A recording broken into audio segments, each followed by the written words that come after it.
22 octobre, dans le cadre des journées des portes ouvertes de l'entreprise, les élèves de DP3 sont allés visiter l'entreprise Martinia, située à Firminy.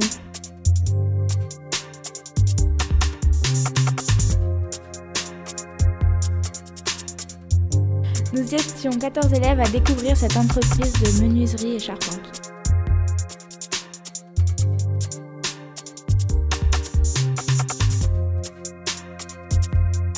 Le patron nous a montré les lieux, les différentes essences de bois qu'il utilise,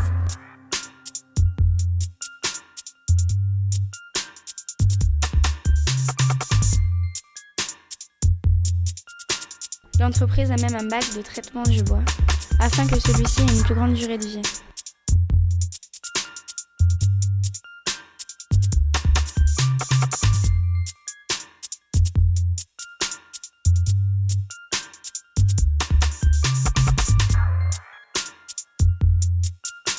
Voici diverses réalisations de l'entreprise pour des particuliers ou d'autres entreprises.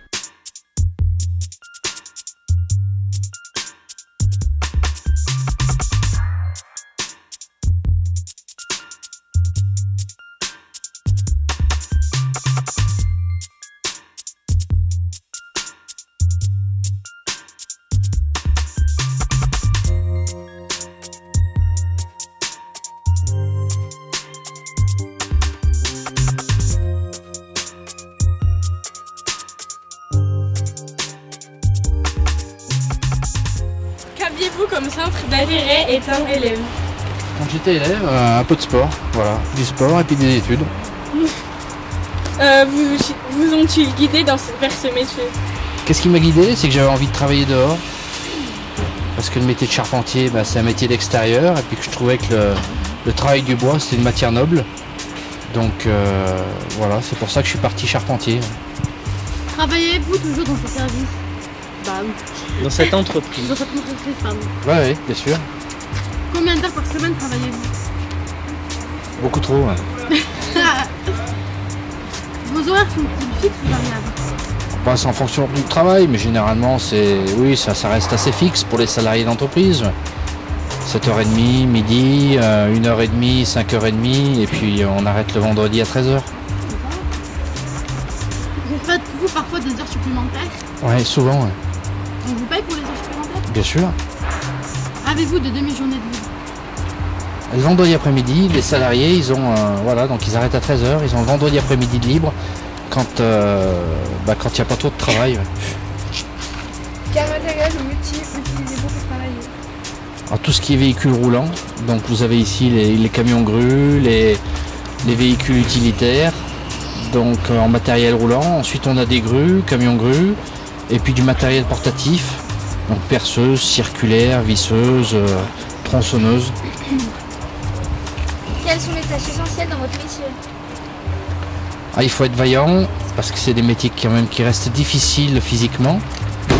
Et puis il ne faut pas craindre de travailler à l'extérieur quand il pleut ou quand il fait froid.